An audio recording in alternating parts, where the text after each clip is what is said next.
Welcome to another riveting installment of the Devil's Work podcast, where we witness a forced C-section so you don't have to. Today we're going to be covering a very specific film that fits into like several very specific subgenres. Yeah, it's pretty fucking unique. It's the 2007 French film directed by Julien Maury and Alexandre Bustillo, Inside. Yo. My name Inside is what? Inside who, rather. Which I realize is a good question. Get it. Yeah, that's a very good. Yeah. My name is Skeptik, and I'm joined by Sideshow and Evelyn. Hey. What's up? And today we are truly doing the devil's work. This is a very horrific film. We got to do the trigger warnings right up top. Yeah. Good call. We got a lot of violence on women. We got a lot of gore. Specifically, there's some real bad gun violence. There's a lot of stabbing. There's some needles, needles and knives. Oh, needles. Penetration. Yeah. Yeah. Not that kind. Not the good kind, not the fun kind. Not injections, but like needle-shaped weapons. I don't know. Yeah. I feel like some people might have just, I don't know. It might all feel the How same. are you gonna misconstrue getting stabbed, A bro? lot of sharps and no PPE in sight. Yeah, for sure. Exactly. The gore also looks very real. I want to say it's very like well it walks the fine line of like overdone and realistic. Yeah. Gratuitous. Yes, and is a word I would use. Yeah. It's a movie where everyone shits their pants when they die. That's for sure. Yeah, bro. Yeah, that seems it's fucked up way of putting it. That seems likely.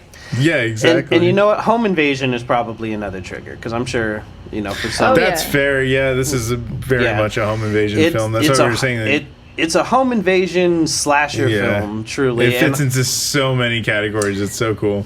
Yeah. And I've seen people say it's the last great slasher film. Really? Really? That's bold. I don't know. That's bold. I don't know enough slashers to put that on a scale. That's pretty bold. Yeah, I don't know if I've seen anything after it that's like chronologically that stands up, because I feel like a lot of like in the way that like Mad Men and Breaking Bad and Game of Thrones are like prestige television. There's sort of this like prestige horror, whether it's indie or not, where like that is what it's about, is the prestige, the reveal, and I feel like a lot of those have like evolved past just being like a quote simple slasher. But this is like as complicated as you can get while still being like, yeah, that's a slasher. Yeah, I guess so. Yeah. Well, I mean, I feel like having not seen it, and I try to avoid trailers for everything. Like if I know I'm going to watch it, why waste any of the surprise? Yeah. But I feel like Barbarian could possibly be a movie that I see in a week, and I'm like, oh, okay, well that changed my opinion. yeah, exactly. But I mean, you never know. I mean, I feel like this movie holds up in different lights now because there's just been so much like time separated from when it was released to now, and like. Is this part of the French extremity? Yes, I would say. Okay, I would definitely say. It says the new wave of French horror, but I would. It's probably that. Yeah. That was the term I used on High Tension. Yeah, Trouble Every Day, Shaitan, Them, High Tension, Frontiers, and Inside. Martyrs definitely lands in that fucking category. Yep. Those are all the films that are like mentioned right up top in the wiki for New Wave of French Horror, including Martyrs. And funnily enough, Martyrs was last because they listed all of those, and then Martyrs they like super go into. They're like, this is the one we're gonna pick apart so you can like understand what this genre is. Martyrs is special. Yes, and I feel like that's one of those like contemporary classics that we should. Yeah. We're absolutely doing that movie. Yeah. That's absolutely happening. We talked a little behind the scenes about doing more contemporary kind of classics, and at the end of this episode we'll definitely tease what the next episode will be, and that'll be kind of a step in that direction. It's about as contemporary as you can get. Yeah, absolutely. In every fucking possible way. Yeah. But Martyrs would Very be another excited. one of those, I feel like, where Martyrs is like, Yeah. even Yeah. though it's, 2008, it's still It's a very game much. changer. That's a fucking classic Yeah, right there. it's in the conversation, for sure. I love it. Yeah. And now we're gonna be getting to. If that sounds interesting to you, we had a little bit of a hard time finding it, but you can rent it. I think It's on Prime. Pretty much, yeah. You can rent it. We recommend checking it out. Yeah. This is another one from my ordering every movie that I read about online from Amazon phase. So I had this one on DVD. I have it on, I have it on DVD as well. Got it in Yeah. the physical. And I was recommended this one by you. Oh, nice. So yeah, so like that's why I own it. So and I mean I'm proud to own it. I'll say that right now. Yeah, Hell yeah. it's one of those. It's one you can't really let go of. I'm like, there will be a day when I watch this again. You'll be in a mood. Yeah, Like, exactly. You know what? Before and It's after. Christmas Eve.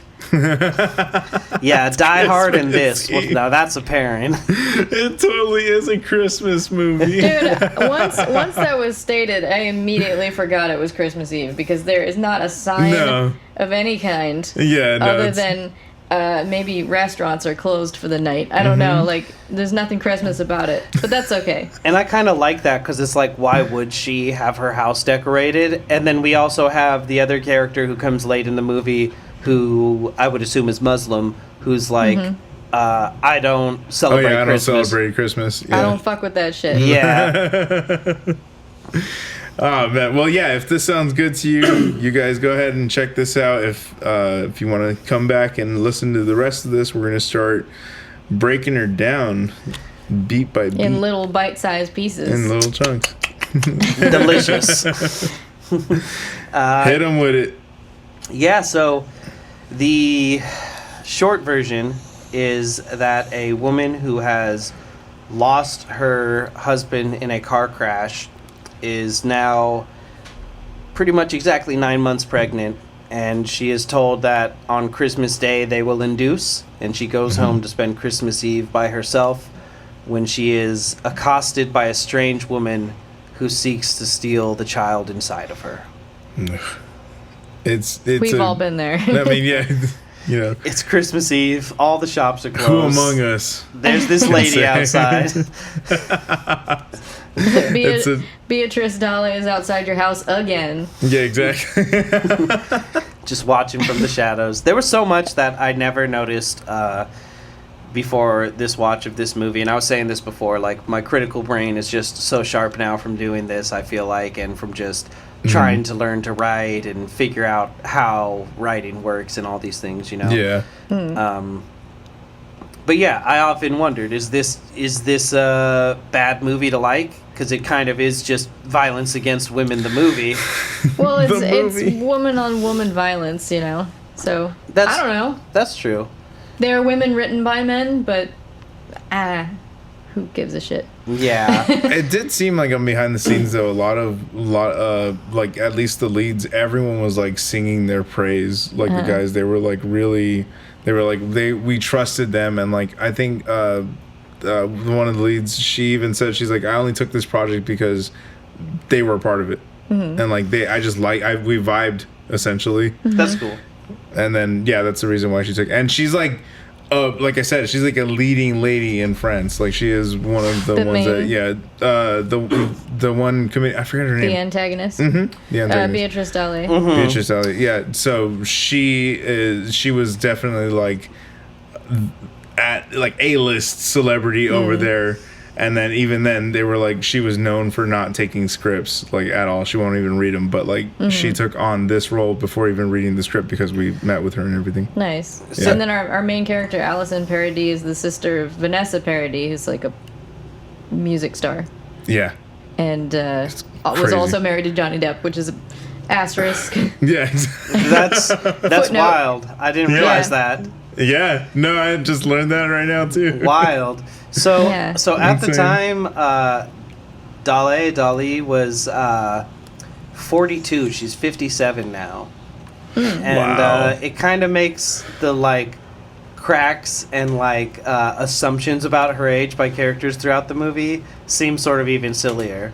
Because so when funny. that happens, I'm kind of like, she doesn't really look that much older than anybody else. Like, Yeah. She really does. That was a kind of a, I would count that as a bit of a plot hole Yeah. at one point. I think you have a couple to point out, but well, see, we'll see how that goes. yeah, exactly. Like, We'll see. I'm so fucking excited about this I episode. used to take this movie as very literally, and now I'm like, how much of this shit is a metaphor?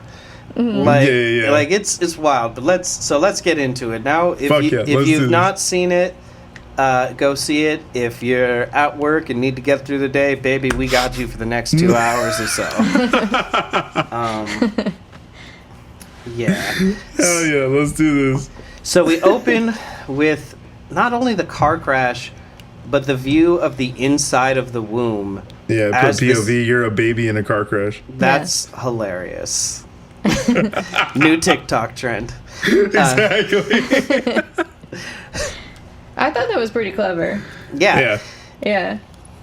It's funny, this like sort of not over reliance on CGI, but being like, occasionally it's necessary. Yeah. And it's And they have that like attitude about it in the background too. From what I could see, making it, they were just like, yeah, if there needs to be CGI, it's fine. yeah, if Yeah. you can't do certain things physically, so whatever. Yeah, they really did do as much practical as they could, though. Those shit look and there's a ton awesome. of it, and it's beautiful. Yeah, it's so good. So But yeah, needing some CGI for POV, you're a baby in a car crash. yeah, for real. you know what I mean? How do you do that? Yeah. Exactly. So the car crash happens, and it is brutal, and it is very realistic. And props to them for like all the practical effects are like just the right amount. Like it's a bad. It's super violent. It's a very bad wreck, but it does not look dramatized very much, you know. Yeah. And you see that her husband is very clearly not going to make it. And we move forward all of a sudden 4 months. So she was about 5 months pregnant at the time. And His character's name is Sarah Scarangella. yes, Sarah Which is- No, it Scarangella. fucking isn't. Yes, Yes, it is. That's an amazing name. it is. It's not a real name. I like it. That's awesome. Now that's a hell of a last name. Hell yeah, that's so cool. So it's Christmas Eve, and she's seeing her doctor, and he's like, hey, you know, the baby's not coming out on its own. We're going to induce tomorrow. Go home and get some rest today. Have someone bring you back in the morning, basically. And she then- still has scars on her face from the crash. Yes. And I found it Yeah. very interesting that she chose not to do anything about that. Those are like scars that could have been treated, but she's very clearly a woman who just doesn't care about anything anymore other than this baby. Yeah. Like she doesn't mean, care about even- herself even. Yeah, exactly.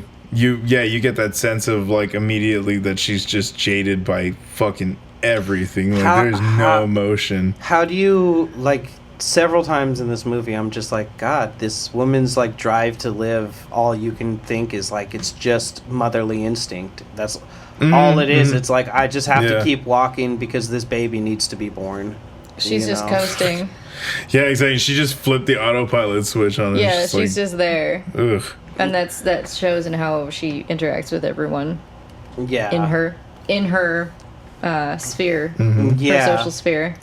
Yeah, so as she's leaving the hospital, it's actually kind of interesting because she calls her by her name, but it's her mother, Louise. Yeah, she calls her mom Louise. Yeah, Yeah. she's very just cold with Yeah, her. She's it's just like, it's Christmas. Your daughter's pregnant. You're gonna be like, you want to get together? Do you want to sleep on my couch or in my, are we doing anything? Are we having dinner? And she's like, no, Louise, I'm going home. Jesus. Yeah, and she's just like, yeah, fuck off, basically. And you get the sense Yeah. that it's like her Yeah. annoying friend, but later in the film they Yeah. I literally thought, reveal that's that an- it's her mom.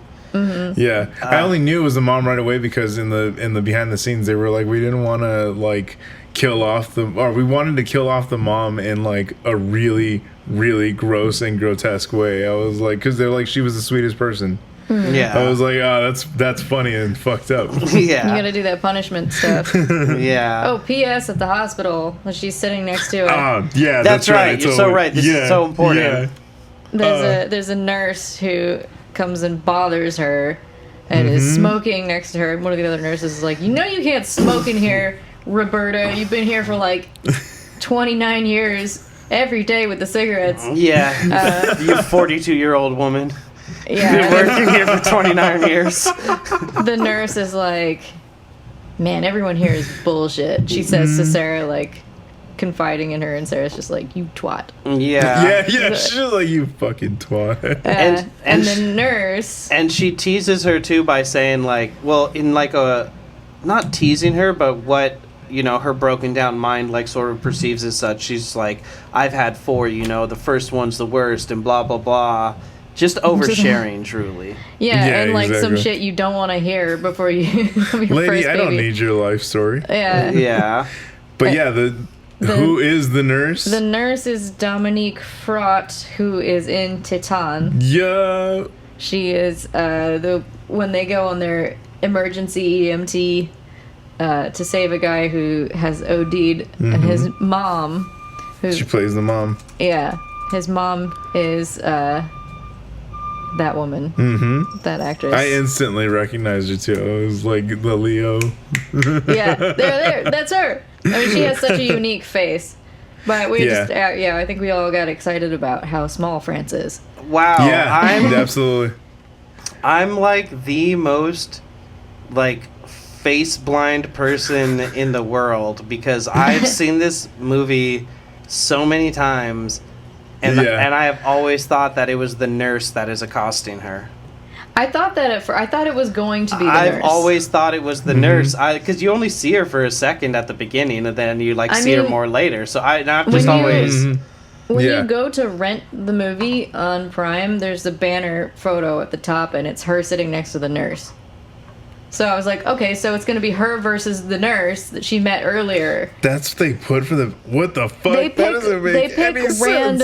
Random images for... That literally makes no sense. There's some kind of AI that just goes 42 minutes and 7 seconds. Pull this or whatever. Exactly. Like, I don't know. I don't know. So I thought... And because I'd seen her in another more recent movie, I thought, well, maybe she's a really well-established actress and this will be her. But... That's the last time you see the nurse. That's wild. Yeah, that's exactly. wild. Yeah, I'm a fool. Because I would. Right. No. Because I feel like Amanda spent most of the movie thinking this, and I always spent most of the movie thinking this was a misdirect. That you spend half the movie being like, she called you a twat. Let it go. like. Yeah. Yeah. I mean, it was a very. Tense moment. Yeah, interesting. Oh, we're gonna get into the tense moments. Goddamn, well, I'm a fool, so take all of my words.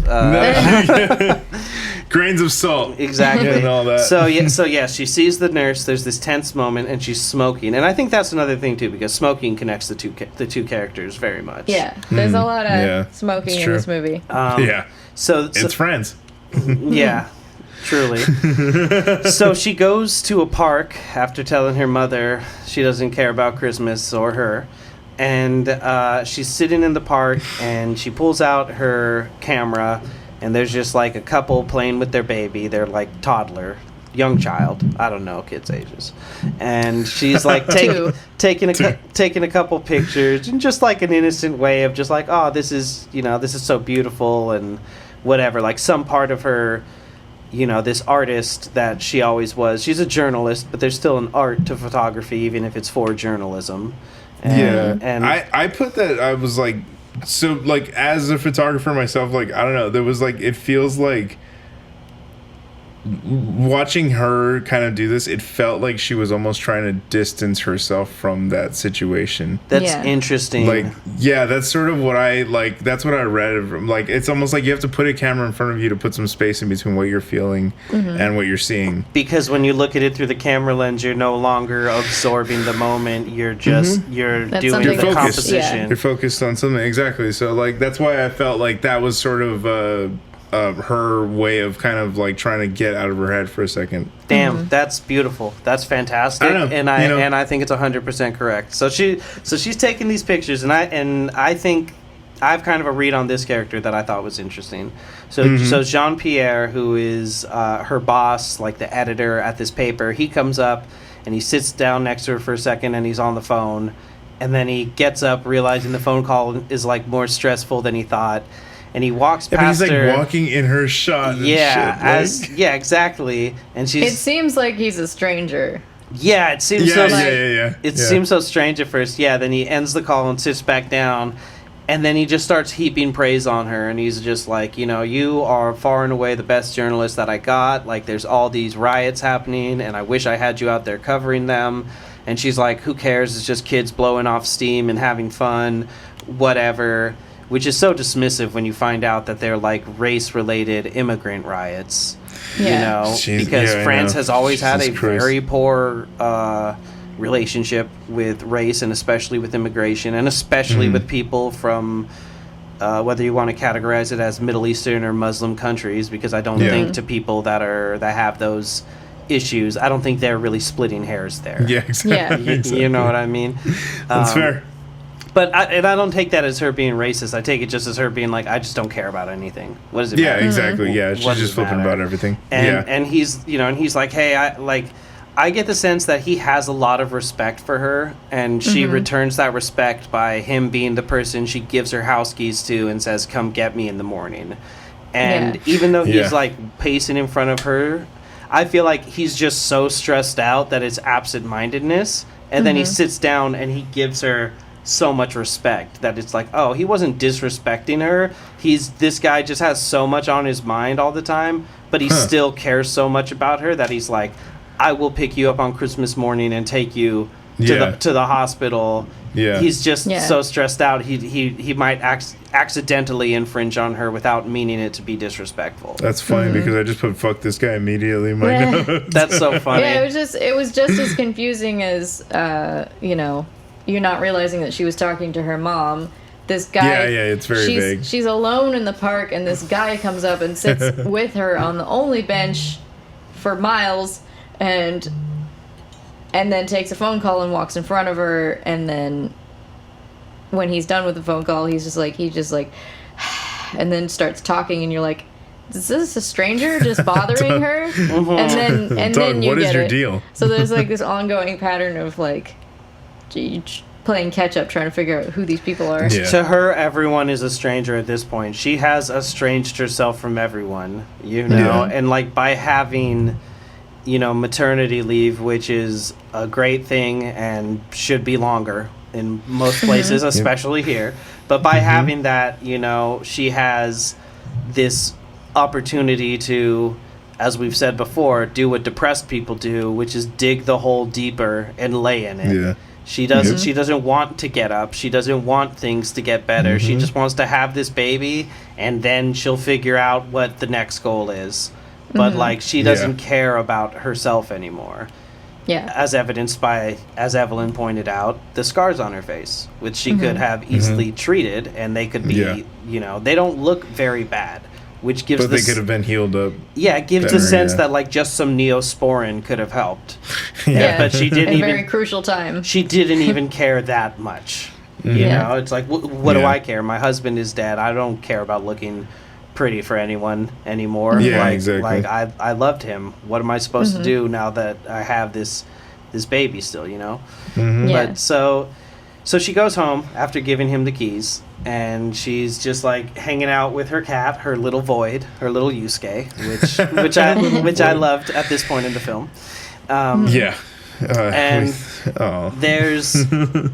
There's so much like fantastic nuance in this film. At the beginning, when we see the CGI baby, the words "No one will take him from me" come on screen or are spoken, and then the crash happens. Oh, is that what she said? Yeah. I didn't get any subtitles. My subtitles were off during that. Yeah, she says, "No one will take him from me," and then you see he's finally, I finally have him or something like that. Yeah, then you see the baby like get thrown. Exactly, the impact. What does that refer to? When she, we'll get to that. We'll get to it for sure. and then, when they're in the hospital, the nurse is the one who tells her, "Enjoy your last night of peace and quiet." I think it was the boss. That's right. No. It is. No, it was the boss. It is the boss. I'm going to argue that. It is the boss. Okay. It is the boss. We need to get better at taking notes. Yeah, because because that's right. He says that enjoy your last piece of. The nurse was just being a. Oh, you know what? Yeah, exactly. She just being a bitch. Yeah. Yeah. Oh, no, you know what? The doctor says it actually because I'm looking at my notes and it's chronologically through the film and it's before the nurse. So the doctor says to her, go home, home, get some rest, enjoy your last night. Nobody's right then. Nobody's right. And I just want to say as well that everyone here is so full of shit line is really funny to me. And it was more so when I was thinking that the nurse was the femme. But there's a line in Babylon 5 where a character who at the time seems very villainous does something nice for someone else and they're like, why would you do that? Why would you go out of your way for me? And he says, I once told you no one here is exactly who they seem, and that includes me. And then he leaves them with that message. And that's nice. What that like very much reminded me of just everyone here is full of shit, including me, you know. Just so you know. Yeah. Okay, yeah, and so she goes and she looks at a bunch of pictures of herself and her husband that she has taken, and honestly, the acting in those pictures is really good, and you can tell that the husband was he's not just a body for the crash at the beginning. That guy has some chops. Like to take pictures together that like really look like the evolution of their relationship, you know? Yeah. Yep. And she all the different looks. And I'm sure she had this board up while they were together, you know, like it looks like a sweet thing for a couple to have hanging up, but it's just such a reminder of everything she's lost now. No. Mm-hmm. And doesn't she have a hallucination at that point? It's not a dream, it's a daydream. Yeah, it's like a weird fine line kind of thing, where she has a hallucination where she like starts vomiting this weird milky bile. I meant when she's looking at the photos of her husband, she has a fantasy that her husband is they have a holding her. You're right, they have a ghost moment. Yeah, a ghost moment. Her naked husband. Mm-hmm. They're holding her. They're like touching the baby together. The hands coming in from behind her stomach. That's right. That was a really cool shot, actually. And then really dope. That comes up short. Like part of that fantasy ends with her hallucinating the car crash, then he's gone. Yeah. Mm-hmm. You're right. Yeah, and it's again a very interesting kind of foreshadowing for like. Yeah. It's almost like his ghost being like, you're gonna have to defend this baby soon. Mm-hmm. Exactly. It's very strange. So there are back-to-back dreams. Though. Yeah. The nightmare sequences are fucking insane. Yeah, she has that, and then that one's more. Yeah, it's like a dream going into a nightmare. Then the other one is just like a nightmare where she falls asleep on her chair, and then wakes up to vomiting this like milky bile, and the baby like ripping through her mouth. And she wakes up and she's like, yo, what the fuck? And like, goddamn, bro. I read that as her. I very much got the sense from almost the entire movie that she has no desire to have a baby. Yeah, that was also a read I had on it. It's like she doesn't want to be a mother, but at the same time, it's like it's the only thing preventing her from just killing herself. Mm-hmm. Yeah, you know, like it's a duty that she has. Exactly, like you're right. She totally doesn't want the baby, at least not anymore. But it's just this like she was only 5 months pregnant, you know, quote only. But it's like that's still not too late to have an abortion, you know. Like she's feeling like she's stuck in this decision now, and we just lost a lot of listeners. They shut it off immediately. I don't know what they would be doing here anyway. This godless shit on the devil's work? I never. Well, I never. I may be a simple chicken lawyer. God damn it. God. But you're right. You're totally right. She doesn't. It's this like paradox, and I feel like a lot of this movie is about sort of those push and pulls between two extremes, you know? Yeah. Like, I feel like a mother's love and hate is, like, sort of what the theme is, you know? But yeah, she just has this weird dream of, like, this baby is gonna tear her apart, essentially.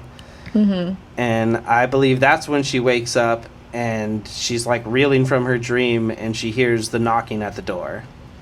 Yeah, and she puts down Chekhov's knitting needle. Yeah. She answers the door. Yeah, for real. And So good. she goes to I'm going to keep doing it. Yeah. I love it. We do the same thing in writing sessions. Me and I love Dylan it. will always be like, we'd be like, okay, now this is going to happen. And then we'll be like, oh, we need to have, like, Chekhov's gas station show up earlier. So let's go back and, like, have them visit a gas station. Like, whatever it is. Fuck yeah. That's just all foreshadowing is Chekhov. Yeah. So she goes to the door and she looks out the peephole, and this woman is just a shape, which I feel is a direct allusion to Halloween, because Michael Myers originally was the shape before. The shape, yeah. Yeah, You're right. I feel like good that's catch. Yeah, thank you. Yeah, Yeah. for a lot of the early parts, she's just a shape outside, and you Yep. can tell it's a person, and you can tell from the voice that she's, you know, feminine. I feel like, but you can't really see the person very much. Yeah. But she's at the door and she's like, "Oh, I've been in a car crash just right around the corner and I need help. Can I just come in and make a phone call?" And she's like, no, sorry, my husband's asleep. He works." Like, not even thinking tomorrow's Christmas. I was like, that's a weird excuse to use. It's a half-assed excuse. Yeah, and she's just like... She's all but just being like, nah. And, Yeah, exactly. And they just kind of go back and forth a little bit. "Oh, I won't be a bother. Yeah, there's a lot of dinners on this block tonight. Go find someone else. I'm not doing it." Try the next door, dude. Yeah, and, Exactly. And she just is like, "Sarah, your husband isn't asleep. He's dead. Yeah, the tone drops. He's dead." And Yeah. she's just taken aback. And She's like, what the actual fuck? yeah. And she gets super scared, and she's, you know, "How do you know these things?" And then it becomes silence, and she looks and she's gone. And then when she goes back to the room she was in, which appears to be like in the back of the house, there's the like glass panel doors, and we see her out there. Such a good fucking silhouette shot. And I believe she lights her cigarette at first. Yeah. Which again kind of connects the nurse. So I feel like that's at least maybe not in the way that I had originally taken it, but it is at least a misdirection in some ways. Yeah. Yeah, I thought it was gonna be her. Yeah. Okay. So Because like the nurse, nurse could easily figure out where she lives. Yeah. Yeah, and that's From kind of hospital records. exactly. And so she's in the back, and she puts like her leather gloved hand against the glass, and It's so creepy. I don't think she's speaking at this point, but Sarah's yelling at her, and she just cocks back and punches the glass hell fucking hard. In a way that would completely fuck you up. Oh, yeah. Like you would not be okay after that. And it just cracks Those the glass. gloves can only do so much. Yeah, it cracks the glass. And Sarah picks up her camera, and I think she's holding like a knife or something too, like a kitchen knife. And she I just think she calls the police first. yeah, She does have the cops, yeah. Oh, she's does threatening to call call the the cops. police, Yeah. and then when she hits the glass, she's like, "Now I'm definitely gonna call the police." Mm-hmm. And then she grabs the phone and the camera, and she starts taking a bunch of pictures with her flash, and the woman just like ducks back into the darkness, and she isn't able to get anything more than, again, sort of like the shape and like a little bit of her forehead, like not a great picture, but Yeah, but it was Yeah. super weird. I'm like, how are you shooting on digital and then you're developing film? I don't know. Again, I'm watching it as a photographer. I don't know. that's so funny. I don't know what that camera is. I mean, I guess it is a DSLR. It looks like a DSLR. I don't It know. does, like, yeah. But I think There's DSLRs film mimic that are fancy a ones, yeah. film style, Yeah. right? Because Yeah. otherwise they would just be camcorder style. Because that's kind of what a DSLR is. Well, maybe she just printed it. You know? Yeah, maybe that's what I'm saying. Maybe she did that, but she's like developing negatives and shit. Like she's she did do Yeah, that. yeah, she's actually in a dark room she doing goes. it. Oh, I forgot about that. Yeah, Which I'm like, why are you doing that if you know your life is in danger? Bitch, it takes time. Listen, Sarah makes decisions that I don't fucking understand. But and that angered Amanda a lot through this movie. She got more and more angry as it went on. Ditto. I was gonna ask. I was like, is that, like, again, as a dude watching a movie about a pregnant woman being accosted, like, I very much want to know what a woman's perspective is, and I was interested to know how much you and Amanda would agree. And definitely the rage. Wholeheartedly. I haven't been pregnant, but didn't all make sense. I'll say that. Yeah, I feel like a lot of it comes down to just trauma and confusion. And when we get to the plot holes, which I think I know what a couple of them are, I'll at least try to defend them. We'll see how good it goes. So, I got my hands up. So she takes her picture a couple times. She calls the police. She's like, this woman's trying to get into my house. She knows things about me. I'm terrified and I'm pregnant and I'm alone. And they send some a crack squad down. And, they send their best. And the moment they come in, they're just like, yeah, maybe you're just dumb. Like, it's just ridiculous. They're just so much like, yeah, you're just making stuff up. Who cares? And there's like, are you sure you didn't invite this woman to your house? Again, we remember it's ACAB over here. Oh yeah, your friend maybe. The pod's ACAB streak continues. Absolutely. Oh, dude, yeah. I mean, so hard. Not to fast track the police visit, but when they leave, they're like, she won't be back. Yeah, exactly. That's what they do. That's exactly what they do. She punched the window. They did their job technically. Yeah, totally. They just straight up say that, but they're busy with riots and they're not really interested in this. And she hands them the photo, and you don't get to see it until they hand it back to her. But they all pass it around, and they're like, "Oh yeah, I can't do anything with this." And when you look at it, like, you can see at least like the outline of her face. It's a decent photo. Like, yeah, you could identify. There's something you could do with that. Like, you could at least show it to the police that are supposed to show up later to check on her that they promise. They're like, someone will come by later, whatever. Who cares? You'll be fine. So they leave. And she will be back. Jesus Christ. Oh yeah, this in terms of the cat, like when you first meet the cat, she is pushing him with her foot, trying to keep him from leaving the house. And then when she's like showing the police out, the door is just hanging open. I'm like, where's that cat? That's my whole life, is making sure the cat doesn't get out. I feel that. Exactly. I feel that. Yep, a spiritual level. So I thought this was interesting. Never caught this before.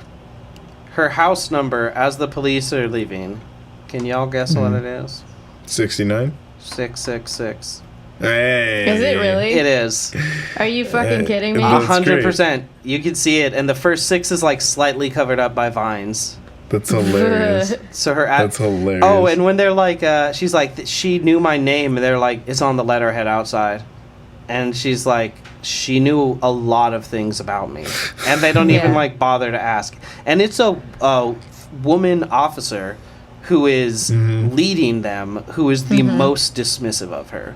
Which is just like that's absurd. Thing. Totally, but it doesn't make it any less absurd. Like, it's real life, but like, what the fuck, real life? Be better. What the fuck, real life? So this to me is like one of the most just like incredible parts of this movie in terms of like just the art of filmmaking. And the symbiosis of everything coming together, the score, what we're seeing, the storyline, the character, just everything. So she develops her pictures like further. She's just developing more pictures like from the day, because she just like hurried and must have developed, I don't know how it works, but she hurried and like developed those last pictures of her. It takes time, that's what I'm saying. Yeah, for sure. But she like only did the last pictures she did in her first little batch before the police arrived. And then after they leave, she's doing the pictures from the beginning of the movie. And she looks, and she can see in the bushes in the distance this woman watching her as she was taking pictures of the family. So creepy. Which definitely implies she's been watched for a long time. I couldn't see it in the movie, but I knew. Yeah, you were like, that must be what it is. I either couldn't see it, or I kept looking away at random moments, because I wrote down... I looked down at the exact wrong moments. I thought this woman did not own a peephole. Because I missed both time she looked out the peephole, and then she was like, "Who's out there? It's me. Let me in, Sarah." Oh, yeah. So you just saw the interaction. So, like, from my perspective, she was just like trying to figure out who it was, and I was like, "Get a fucking peephole, bitch!" But she has a peephole. Man.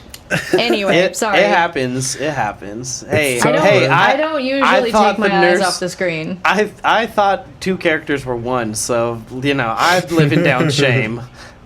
You're fine. I thought two characters were one in a different way.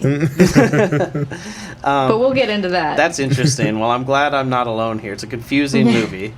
So she goes and she sits down on her chair from earlier, like her couch or whatever, and she calls Jean-Pierre, and she says, "Hey, some weird stuff happened tonight. Tomorrow I'm going to give you some photos that I want enhanced," because she's hoping at this point that this is all done. And funnily enough, to your point about the door being left open earlier, as she's sitting here, as Sarah's sitting there looking, as the camera tightens, and I pulled it back to make sure I could see how this all works, because the way it's shot seems like she falls asleep and then time passes and she wakes up, but it's all actually immediate.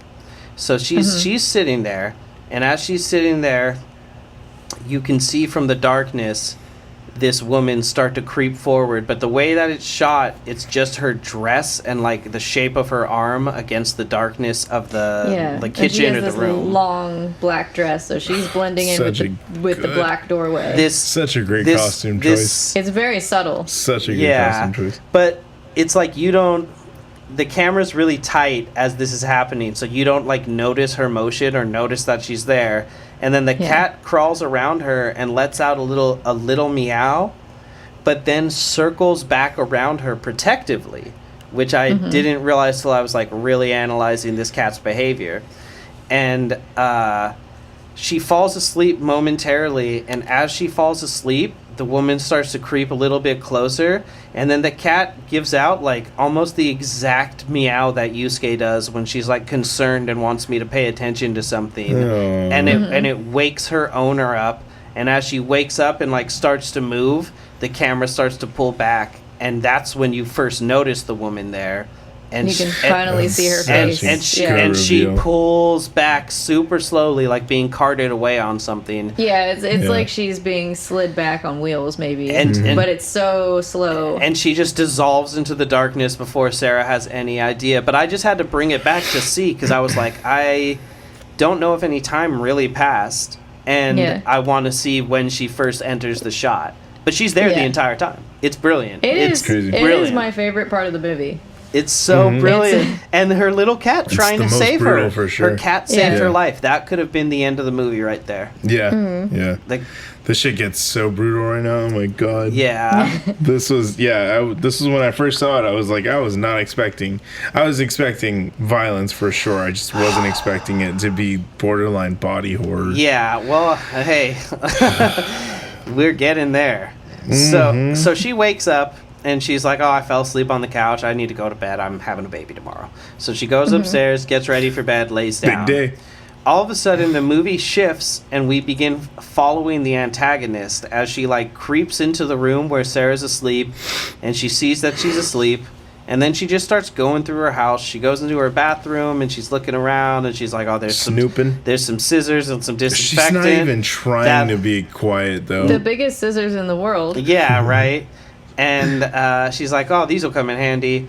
And then what I thought was one of the most twisted parts of the movie is that she goes into the room that has been reserved for the baby's nursery. And you don't see the room. The only thing that tells you this is that she picks up what must have been baby shower gifts and begins having a baby shower for herself, opening up the clothes and like smelling the clothes. Yeah.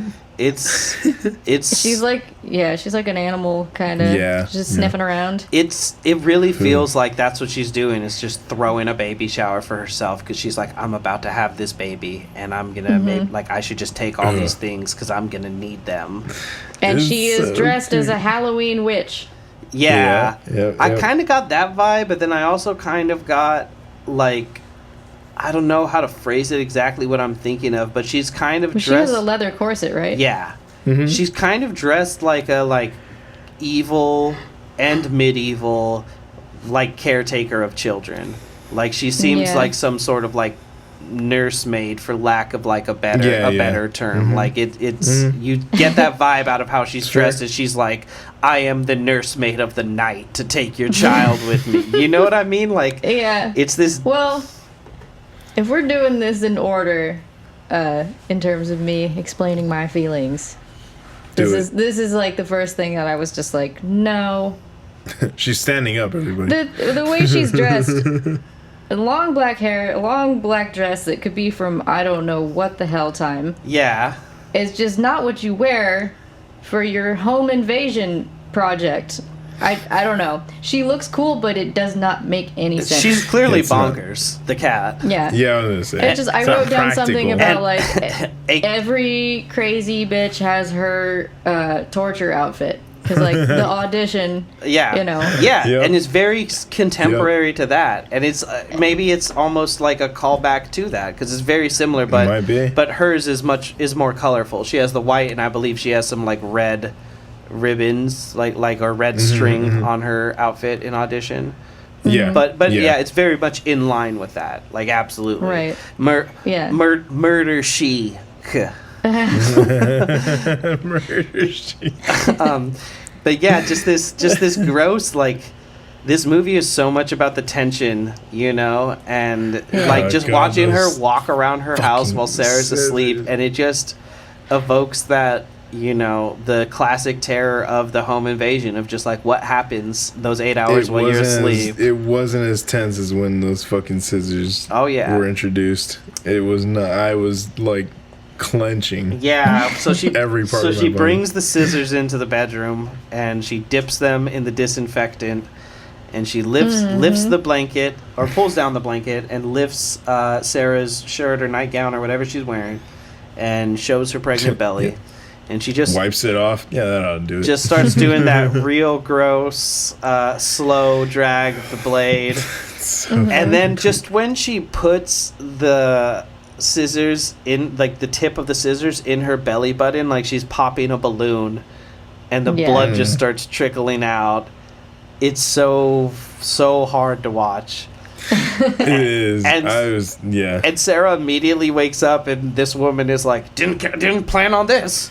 Oh, you're awake, hey. So they just get into it. They start scuffling.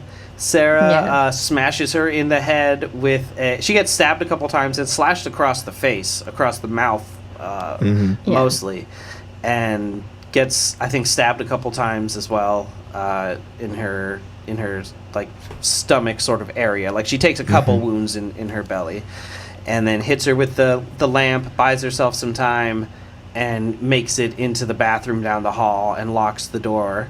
And the woman comes in and starts kicking the door and trying to get in and screaming at her and just acting throwing a tantrum, really. Exactly. An angry child. And I think she says something. Or feral animal. Yeah. True.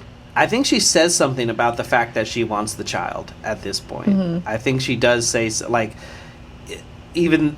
I don't think that's what your mind would go to. I think you'd just be like, who is this and why did she stab me in the stomach? Yeah, exactly. You know? But I think at this point she announces to her, like, I want your baby. That's what I'm after. I want it. And she's like, well, can you wait till tomorrow? Yeah, like, for real. I don't want it. Exactly. Jesus. Yeah, for real. And she doesn't say that. Yeah, I know, but that's literally what it feels like. It's conveyed. And Sarah's standing in the bathroom, freaking out when suddenly her water breaks, and it's like, what a fucking terrifying. Just the absolute worst. And this is the part where the nurse, like, literally becomes a Black Widow, just posted in her web. And there's and it feels like a very specific brand of home invasion to, like, pose as someone in the house. And isn't this every time they tangle, the woman in black gets kind of beat up a bit, and then she gets angry. And I think, like, right after the first attack, she's like, ow, my fucking head. Like, she's trying to kick the door in, and she bounces off the back wall, and she hits her head, and she's like, owie. And she goes downstairs to get some ice and have a cereal and Yeah, it's so strange. Have a cereal? take a little break. She just makes herself at home. She's like, what is... Yeah. She's like, this is harder than I thought it would be. And she already stole Need to Sarah's fuel up. cell phone. While she was asleep, she took her cell phone. She did. Oh, But yeah, right. she goes downstairs a lot to, like... Gather recoup. herself. Yeah. Yeah, and so she's down there when all of a sudden Jean-Pierre walks in. And she has some blood on her head as well, which I thought was... At first I was like, is her ear bleeding? And then I remembered she got hit in the head with a lamp that Yeah, shattered. fucking big ass lamp. So she got some cuts on her head. And so, Yeah. she regroups, and then Jean-Pierre walks in, and she's like, oh... He's like, I didn't expect you to be here. What are you, 37? Clearly you're this 30-year-old woman's mother. And it's just like... She's like... He doesn't even... 37. She's just like, yeah, totally. You know, a mother's love. Can't leave your child alone. Like, that's all that's got me here is a mother's love. And it's like, ugh. She's like, thanks for the... Thanks for the excuse. Yeah. Yep. Yeah, exactly. That's exactly who I am. And then he's like, oh, well, now that I know you're here, like, I guess I don't have to take her to the hospital. And she's like, yeah, perfect. Why not? And he's like, okay, well... Why not? Sure. He's like, okay, well, I'm going to go. And she's like, no, why don't you have a drink? Why don't you stay? And it's just like, oh, my God, why would you even do that? And they're just sitting down and talking, and he's, like, trying to come on to her. And he stands up, or she stands up when he, like, touches her on the lap. And she's just like, nope, no, thank you, pretty much. No, thank you. And as they're talking, Louise comes in, and she's like, what's going on in here? And Jean-Pierre's like, you should be one to talk. Who just walks into somebody's house? Who the hell are you? And she's like, I'm Sarah's mother. And they both start looking at each other. And he's like, what? Huh? And Louise goes upstairs. What a crazy Christmas. And as So wacky. she starts going upstairs, he starts looking at the pictures, and he's like, the pictures of her that are like just set down on the table, and he's like, I think these are the pictures that she wanted to have enhanced, and he's like putting together that At 1 mile an hour. He's like, What? well, she could have two mothers, but it'd be a kind of a nuanced situation. I wonder if the other one's single, maybe. Yeah, just slime balling all over the place. He seems to have some sort of like genuine respect for her. Like, I didn't get the sense that he was coming on to Sarah, but definitely he sucks later on. Well, maybe he has like a, like a goth fetish kind of a thing. Who can blame He's the like, man? wow. Not Not Sideshow. yucking anyone's yum. Is this Christmas or Halloween? You can't Hello. you can't yuck your own yum, my friend. Nope. Well, you could. That's a very specific. Let's not get That's a into specific it. as well. So anyway, he's like putting it together, and she kills him. And as that's happening, I forget how she kills him because I was so entranced with the other half of this situation. Oh, she stabs him with the scissors a bunch. She stabs him through the like right below the knee. That's I believe. right. That's right. Yeah, How could I and forget? then in the dick, bro. Right in the dick. Like straight. Yeah, like so before there, as he's like getting suspicious, he starts going upstairs. And as he starts going upstairs, Louise gets to the bathroom door, and No, you don't. she's like calling for Sarah, and Sarah's like so confused and so scared. And I'll defend it before. I feel like being I could feel an argument happening. because I didn't say shit. because I want to hear the other side, but just to Yeah. try and like because you have to play devil's advocate when you're doing the Yeah. devil's work. Hey. Unless it comes to like some real gross shit, you know what I'm saying? But Yeah. so she's scared out of her mind. She's traumatized. This woman says she knows a bunch of stuff about her. Like, this woman does know a bunch of stuff about her. She just woke her up by stabbing her in the baby. And Right in the baby. right in the baby. Like, you might want to be careful. You want this baby, you accidentally stab right through it. You're going to have to start again. Yeah, exactly. From And scratch. that's hard Yeah. in this situation. But Oh my god. so I just feel like she's just real fucked up, and it's like, is it out of the realm of possibility that this woman just has a recording of her mother's voice calling for her? I don't have a problem with this part. Oh, really? Interesting. This part is fine. Okay, so yeah, because she's not expecting her mom to come over. Yeah. And I don't think that she necessarily is aware at all. I don't that that's. I don't think so either. She just heard her name being said. She knows that her boss has come over. She hears a man's voice downstairs, and she's like, "Oh shit!" She's definitely listening at the door. Yeah, yeah. But then the next thing that happens is someone stomping comes to the bathroom door and says her name, and it's a woman. Yeah, and she's like, "Not today, bitch." And she has like a lacquered like hair needle, like it looks like. Yeah. It doesn't. It's a sewing needle downstairs. It's like a porcupine needle. Yeah. And similar to that in Titan. Yeah, and she opens the door and struts. I wrote the French and their spikes. Right. Yeah, there's very spiky people. And she strikes before looking and murders her own fucking mother with the spike all the way through her neck and rips it out in shock, like trying to undo what she did. Yeah. And all of a sudden, she just blood splurts everywhere, all over Sarah. Such a good effect. That spout of blood. Yeah, the squirting effect is so good. And she just walks down the hall and slumps in the corner, and she starts fucking crying. And as that happens is when he's like coming up the stairs, and then he sees her body and is like, what the fuck? And then he gets the scissors through the back of the knee. Yeah, and then he turns around. Then to the dick. And yeah, she just absolutely mutilates this man's genitals. And just starts stabbing him in the face a bunch and like drags him down the stairs. And you think he's dead.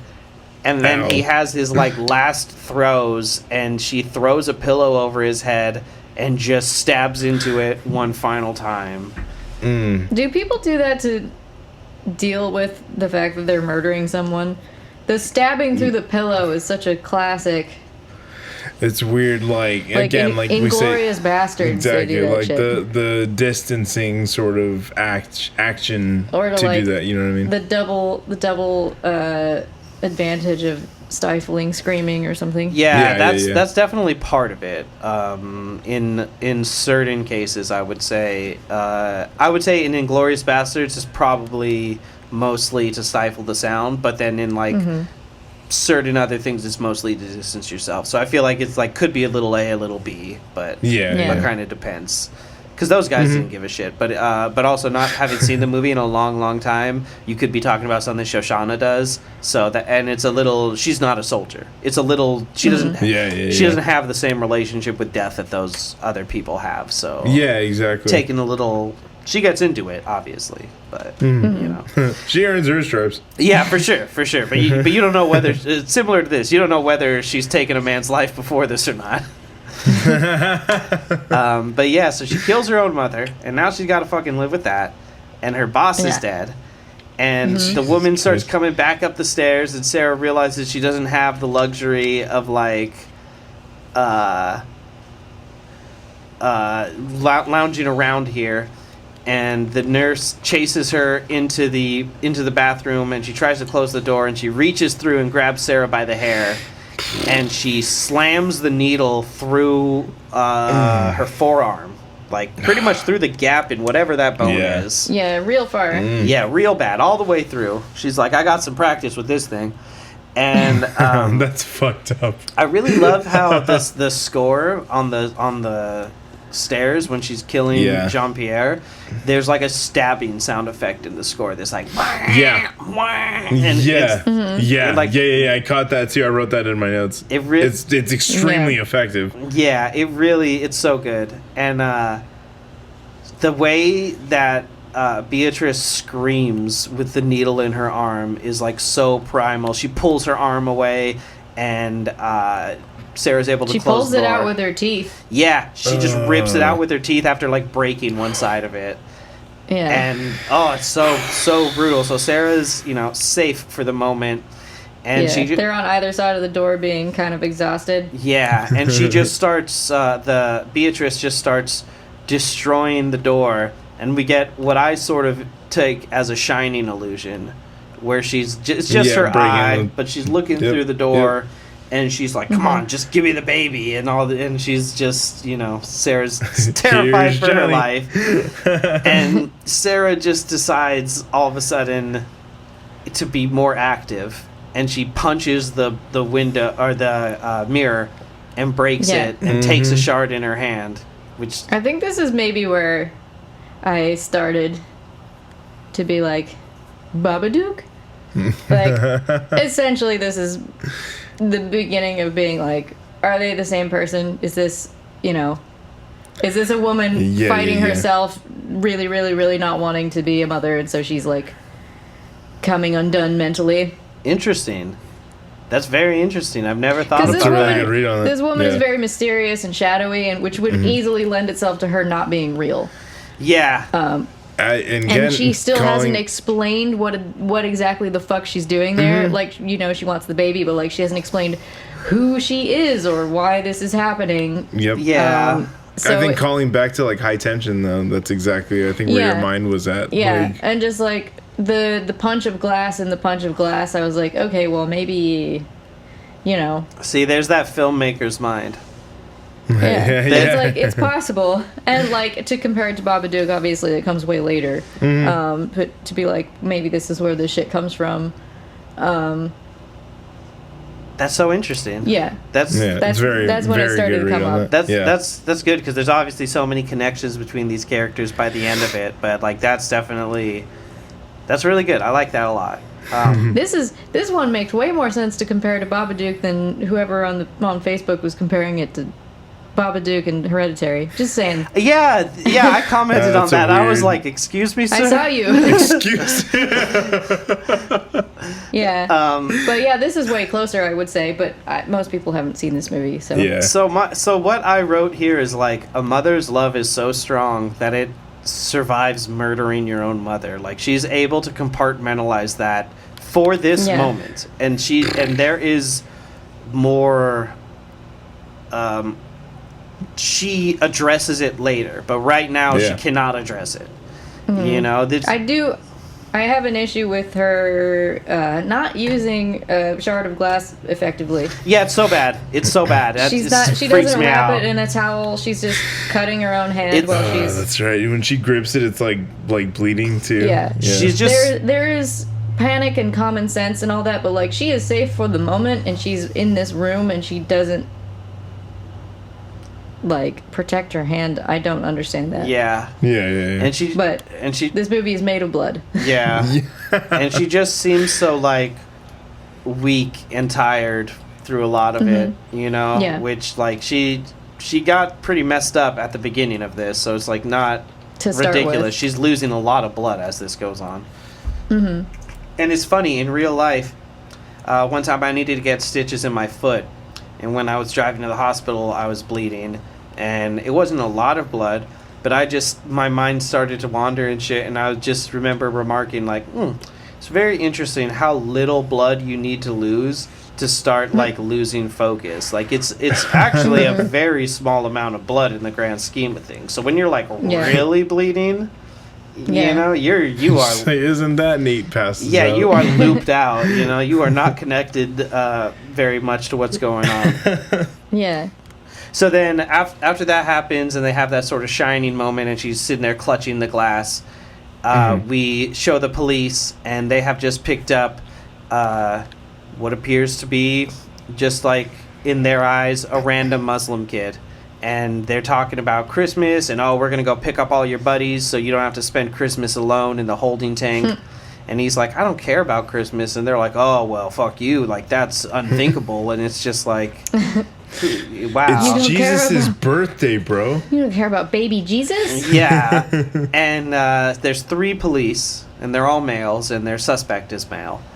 And they're like, oh, we just got to go check on this lady, and then we're done, whatever. We'll take him to the holding cell, and then we'll go, like, find his buddies. And the cop in the driver's seat gets a call from his girlfriend and starts having, like, a weirdly public call with her. Yeah. And the other 2 guys... That was strange. The other 2 guys are like, fuck this dude. He does this all the time, so he doesn't have to do shit, whatever. And they just leave him. And they go to... Even the cops are like, ACAB. Yeah, it's hilarious. Yeah. And they go up to the door, and they knock on the door, and the intruder comes and answers the door, and they're like, she is not nervous about any fucking thing. She's chilling. Another thing that made me think that she was maybe another part of our protagonist is that she's not concerned about hiding from, she doesn't know who these people are necessarily. Yeah. The boss and the mom and the police. Mm-hmm. She's just like again, she's dressed like a witch, and she's just answering the door, and she's like, "What's up?" It's wild. She just doesn't care. She's just like so calm and like feels in control, and it's so unearned, but she continues to get away with it. And it's all about the confidence. It's just the spider in her web. And they knock on the door, and they're like, "Hey, we're some different, dickheads than the ones that were here earlier." And it was like for a second, so we don't recognize you. For a second, I believed it was competent police work. For a second, they do one. It was. I was like, well, at least they're going in, and they were talking about we're gonna go check on her and make sure she's asleep. Yeah, they do one competent thing, and they're like, oh well. That goes right out the fucking window. They're like, we heard this was the situation. There was some lady, and she's like, oh yeah, she never came back. I'm sure I'm fine. I was just overreacting earlier. Is sort of the vibe. She doesn't say that, but that's sort of the vibe. Is like, oh, I was being silly. Whatever. Don't ever come back. And they're like, Go all away right, now. have a nice evening, Miss Scarangella. Yeah, and as which should have been her name. Yeah, and as she's closing the door, the lead cop, who kind of looks like Herc from The Wire. She closes the door. Yeah. There's a hole in between where she goes back upstairs. Yeah, she closes the door, and then they walk away, and she goes back out to check on. Yeah, and I think that's our girl. And I think that's when she puts the dresser in front of the door. She realizes more and more people are coming. Like, I need to. If I could just lock her in there and get to her, it's better than her running around every time someone is here. Yep. So that's when she puts the thing under. She puts it under the door before the police come. And then Sarah starts carving. She starts carving a hole in the door. Yes, and we get one of the best visuals in this movie, which is she reaches down and she's trying to push the dresser or the nightstand out of the way so she can open the door. And as she's reaching for it, she walks up, the intruder, very casually and calmly. And I meant to say earlier, when she sees Louise's corpse for the first time, she's like, okay. She's like, all right, pleasant surprise. But she comes up and she just very slowly grabs her by the wrist, as her arm is the only thing that can fit through this hole, and holds her hand to the wall and sticks her there with the scissors, all the way in. And at this point, Sarah is so weak and so had so much blood loss and so much trauma. She can't even scream at this point. And she's just she just is so fucked and knows it. And there's another knock at the door. And as the door was closing, you see one of the cops. I think I said earlier, you see him kind of be like, "Hey, come here, I got to say something," to the other cop. And and she goes and opens the door, and it's the police again. And they just barge right in, and they're like, funny thing is, Sarah Scarangella is pregnant. What are you gonna name him, huh? And she's just like, oh shit. And one of the cops is behind her back, and the Herc-looking one starts to go upstairs, and he just sees blood and corpses, and he just screams, "Arrest her right now!" And he sees Sarah's arm stuck to the wall, and he's just like, "What the fuck is going on here?" Just so horrified, and he pulls the scissors out as his partner is starting to arrest her. And she's just very calm down there. Right before they came, she actually slips the sewing needle into one of her sleeves. And as one cop is helping Sarah and trying to open the door and moves the nightstand and everything for her, the other cop gets one of her hands in the handcuffs and is about to get the other hand, and she whips around and stabs him in the neck, and then in the face, and then in the ear, killing him. And he's Spikes in the ear. yeah, real bad. Welcome to France. Welcome to France. Yeah, right. And he starts screaming, and the other guy, for whatever reason, doesn't hear it, or maybe Sarah's screams of pain right in front of him as he's removing the scissors are louder. There's a lot going on. Yeah. And as he opens the door and he's like, "Hey, everything's okay. I'm gonna take care of you." She walks up, having taken the gun from the first officer, and blows this man's fucking head in half. And I had to run it back. His head was there. Yeah, his head was there, and then it just was not. Yeah. What a magic trick. Fucking amazing. And Sarah's just covered in blood. Yeah. Yeah. Viscera. The bathroom is getting painted. Absolutely. Absolutely. Could not have said it better myself. That floored me for a second. And Sarah closes the door, but I don't think she locks it. But she closes the door, and the attacker just starts unloading the gun into the door, just randomly. Again, bad choice if you want this baby. Yeah, I think there's a part of her that sort of is like, fuck it at this point. Never mind. Yeah. Yeah, I'll like take it's whatever I what can she get. wants, but there's been so much like back and forth, and but the bodies are piling up. It's just like, you know what? At this point, I just want you dead. Yeah, exactly. But yeah, she clearly does not like totally give up at this point. And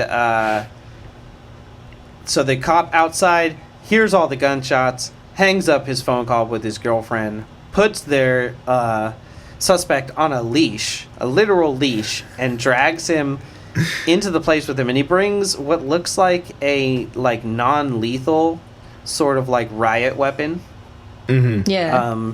It looks like it shoots beanbags or flashbangs or something like that. Yeah, it's a riot gun. Yeah. Yeah, it looks fucking wild, like a big ass sawn-off shotgun. And it's like twin barrel. It's crazy looking. Yeah, exactly. And they go into the house, and as they start looking around, they're like, "Oh my god, what the fuck?" And they find their way upstairs to where Sarah is, and as they find her, the power gets cut off. And he pretty much I love that immediately scene. decides that his suspect is his ally and gives him the riot gun. And he, Yeah, it's really real quick. Strike one. yeah. Oh, they're handcuffed to each other, are they not? Yeah. He's like leashed to him. He's like his hands are cuffed, and then there's like some sort of like nylon leash connecting them from the handcuffs to the cop's waist. Kinky. I would say it's very unwise of him to. So this cop hasn't seen Sarah before. Yeah, he doesn't know who she is. He doesn't know and anything. he's just decided that she is not the killer. Yeah. Which is issues. And she's like, "I killed my mom," she says to them. Yeah, and he's like, "Okay." And he's just like, "Shut up! Like, I don't know. Don't worry. That we'll worry about that later." Yeah. I think she's just so fucked up, and clearly the pregnant woman, and they kind of knew what the situation was here initially. That he's just like, "Oh, well, obviously we suck at our job," you know. And yeah, absolutely. And so I put that this sequence reminded me. It's similar to a part in the first, I believe, Gears of War, when you have to when you're playing split screen, one person has to hold a lantern up and light the way while you're going through caves, and the other person's holding the gun defending you. Nice. I was like, teamwork. Yeah, exactly. So the lights cut off, and he's trying to give her like rudimentary first aid for her gashes in her hands that she caused herself, as Evelyn pointed out. Yeah. And he just like wraps them up for her, and he has the guy like holding a flashlight like backwards over his shoulder while pointing the gun into the hallway. And he's like, "Listen to me. Do you have like a breaker? Do you have, you know?" And she's like, "Yeah, it's downstairs. Blah blah blah." And Cop of the Year over here is like, "All right, stay here. We're gonna go turn the power on because that fucking matters." And exactly, what does that? Yeah. And he go. Yeah, I was watching this with DDA, and we both felt like it's a short movie, but it drags at certain points, which feels like an excuse for things to line up in a way. Yeah. But like he spent way too long fussing over this woman instead of like finding the person in the house that's killing everybody. Yeah, like he should have thrown the gauze at her and been like, "Wrap yourself up, I'll be back." Yeah. Well, they do like after they wrap her up, before they search for the breaker, they leave, and then they leave her there, and we're left with her as she's just sort of like wounded and breathing, and they go and they case the upstairs, and then they case the downstairs, and then they come back and go, she left through the window. Like, she left through your bedroom window. And she's like, bullshit. Yeah, and she's like, no, she didn't. She's going to come back. And they're like, well, you know, for one thing at a time, whatever. And so they suck at their job. But they try to, like, look around, or at least try to say that they do, whatever.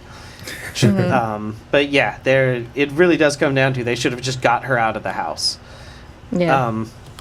But then he goes downstairs, and as he's, like, fussing with the breaker, he tells the guy, he's like, hey, you're going to, I'm going to cut you loose, and you're going to run out there and find every cop that you can and come back here. And I'm going to, like, meantime, try to get her out of here. Like, this is so fucked. This is so bad. And as they're sitting there, I think at one point when they're in the hallway, he drops the riot gun, and, like, they both end up with real guns. The suspect and the cop, and as they're like in the darkness trying to do everything, you just see the riot gun come into frame right against the side of the police's head, and we see Sarah's vantage again as we just hear two loud pops as this dude is dealt with. I thought that was a really good, like, off-screen kill. It was very great. What I was going to say was it was so bad, but I mean in terms of like viscerality and like the situation. It was so bad, which means good. The pleasure gives me pain. Exactly. I just watched that again last night. That shit's so funny. You embarrassed me, which is good, which is bad, which is good. And I kind of got the vibe too that when she killed that second cop and then unloaded into the door, when the cop leaves, so he gives the suspect a gun, and then he grabs the gun from the cop whose head got blown off and gives it to her, but it's the same revolver that she used on him. So even though it doesn't come into play, she's holding an empty gun in that bathroom. I'm pretty sure. I'm sure that they're like service weapons or whatever, but I'm pretty like the level of calculating that this woman is. Like I caught that and was like, sense. that's probably what I would assume that holds. So then we go back and we see the suspect just with a corpse tied to him, freaking out in the dark, no idea what's going on, and he's just screaming like, she's still here, she's still here. And she just walks up and stabs him in the forehead with the scissors. And he pulls them out. And, you know, as Evelyn said, they are very long scissors. So they got very far through this man's frontal lobe. And he pulls them out and just starts, like, weakly, disorientedly, like, he can't tell how far she is. He has so little control over his muscles. And he's trying to, like, fight back against her as he's, like, on his knees on the ground. And she's just, like, lording over him, smoking a cigarette and, like, enjoying her work. And I think she finishes him. I think she... Yeah, with a toaster. Well, I think that's later. I don't think she uses that on him. Oh, no, you're right. Sorry. I think she just, like, slits his throat or something and just like, puts him out of his misery. But she's just, like, watching him for a while as his, like, brain flounders to be like, we have a little life left in us, like, fight, you know? But all he can do is, like, limply swing. And it's clear he has, like, no depth perception or anything at that point, you know? Yeah, he goes down pretty hard. Yeah. And this is around the time... does Sarah just goes back to bed? She comes out of the bathroom and she goes to bed. That's right, yeah, she just does go... I'm like, what in the I'm like, what are you doing? Yeah, she's... And she lays the gun down. She, like, actually goes to sleep, it seems. Yeah, she's just so, like, defeated, and I think that's the effect of murdering her mother. Of, like, these police are like, she's gone, we both have... Like, me and this guy have guns, we're gonna go downstairs and turn the power on, and she's like, whatever, this is all over. I don't care. I killed my mom. My husband's dead. Like, this baby's probably dead inside of me. What do I even care about anything? You know, like, her nihilism and defeatism is, like, so much of her character, you know? Yeah. I mean, although when things get stressful, I do tend to take some naps, so... That's true. She got a little too high. Try turning it off and turning it back on. She took a lot of pills at one point, so, you know. Oh yeah, she takes pills. She just swallows like a bottle of painkillers because her after her face gets slashed open. Like, I don't know what it is. They don't really. I don't think she knew. Yeah, it's just whatever, just trying to do something. And so everyone's dead. Sarah's asleep, covered in blood. She just looks like a corpse at this point. And the woman comes up, and they start to fight again. And I forget what Sarah does, but she hits her with something else again in the bed. Well, she like the woman in black is like, she's asleep. Oh, Easy that's target right. again. Yeah, she's like sniffing on her like she do. I think she literally sticks her tongue in her mouth. It's either her tongue or her lip that Sarah fucking rips off with her teeth. She's like plain dead. That's right. Yeah, she bites some of her lip off. I mean, her lip. Maybe another read here is that Sarah's like, it doesn't matter. She's going to kill them too. So I'm just going to lay here and pretend to be dead because at this point, the best move that I have is playing possum. Like, I don't know. Yeah. I don't know. That's... But I don't think she knew at that point that what the deal was with the gun, but she sure didn't use that gun. Yeah, totally. It ends up not coming into play, but it is questionable. I feel like, I don't know, I feel like if it was gonna, that's just what I was thinking, was like, if it does come into play, it's gonna click. Nothing's gonna happen. Yeah. But yeah, she leaves the gun. That was one of the moments when I was like, am I supposed to be rooting for this woman? Because she's letting me down. Yeah, Amanda felt the same. She was like, why do you make every decision wrong? It's like, I mean, whether or not you're surviving this night, you should at least take this crazy bitch out with you. Yeah, exactly. Totally. Exactly. And they like sort of make their way downstairs, like Tom and Jerry and each other as they go.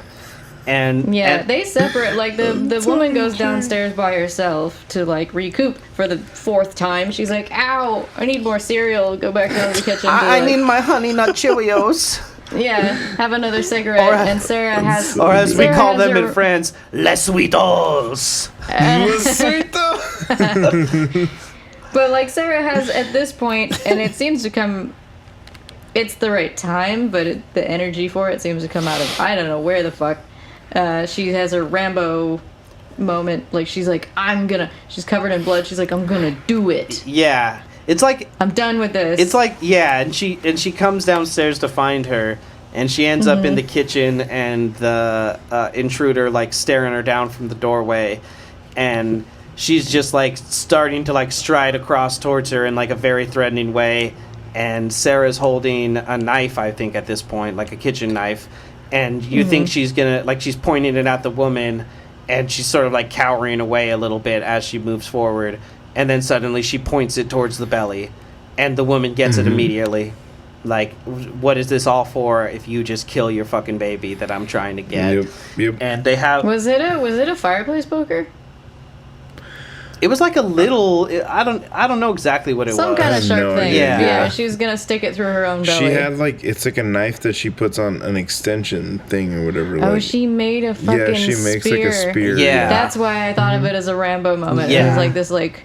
She's in the jungle First blood. and she's gonna put on a headband First and blood. 14th blood in this case. She drew 14th blood. They have the standoff, and she points the knife at the baby, and the intruder's like, "Hold on now." And she, like, in a moment of desperation, grabs the toaster by the cord and just whips it around. Fucking swings and smashes her in, like, her. the head, and it must be partially the side of the neck because it breaks her windpipe.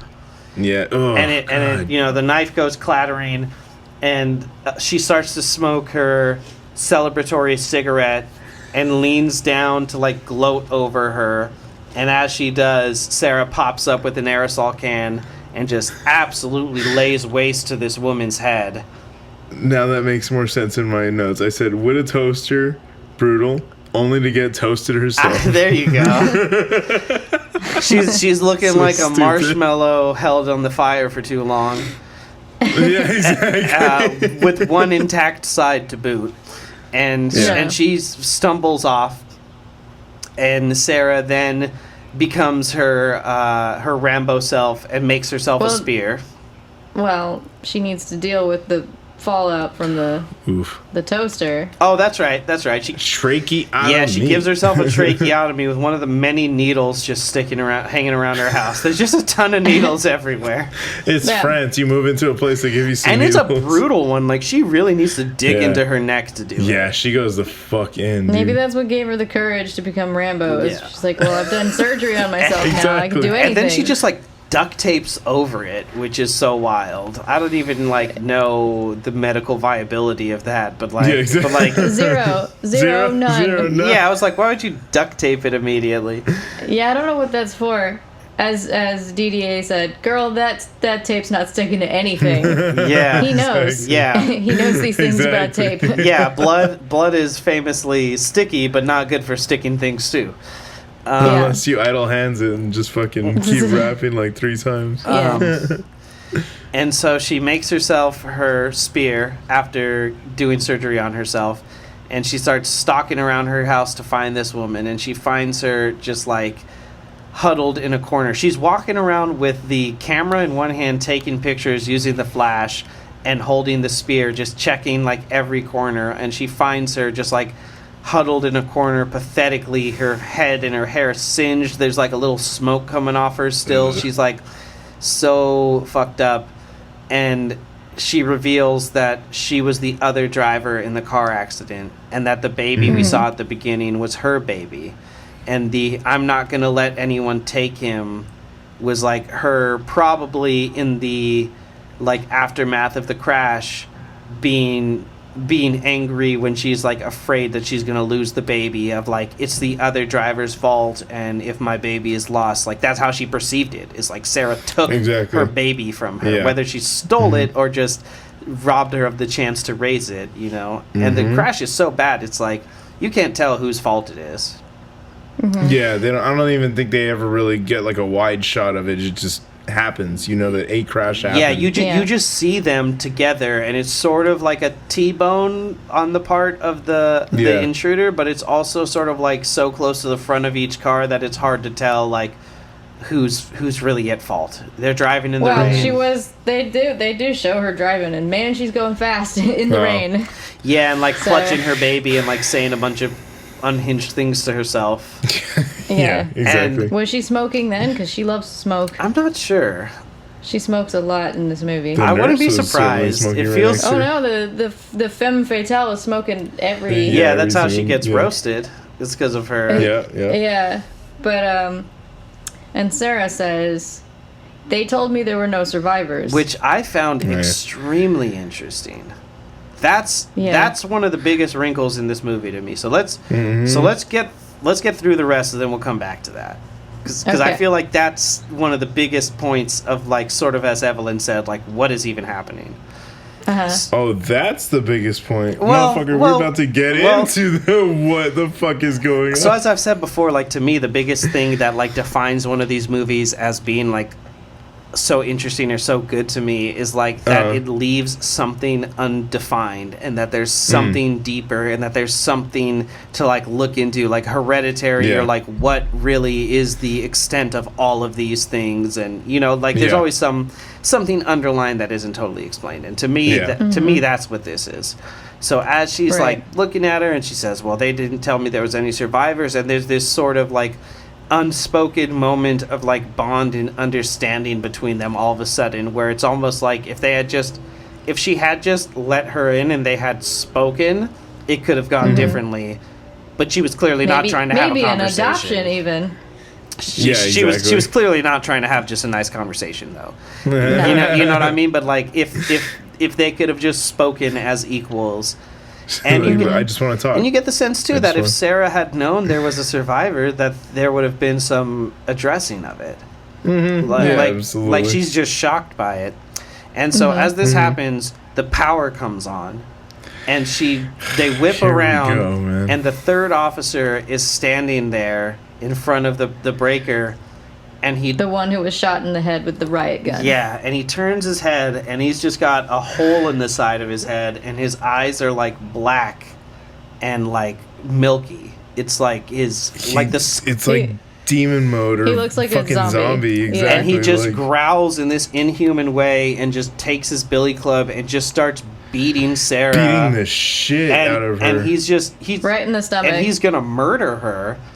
And all of a sudden the intruder picks up the spear and just stabs him through the rib, which is crazy to me. And I never thought of this till actually this exact moment. So there's something to be said in terms of this is Christmas Eve. It's a woman delivering a child who does not have a father. And now, in these final moments, this woman stabs a man with the lance of Longinus in his ribs to draw the blood and check that the body is truly dead. That's really good. Yeah, I did not even put that all together. There's a lot of Christ illusions going on. I'm giving you that credit. I'm not giving them that credit. I'm just gonna say that. I think that came from you. I don't know. The lance in the side to make that's super specific. I don't know. To confirm the death of this man who was thought dead. Because I thought he was dead. That's what I'm saying. Because so biblically, that's what happens. Is they tell Longinus, one of the guards, okay, we think he's dead. Stab him in the ribs to make sure he's dead. And it's like if you bleed in a specific way and like the body not reacting, something about that like tells you that a body is dead. And obviously, not reacting is a big thing.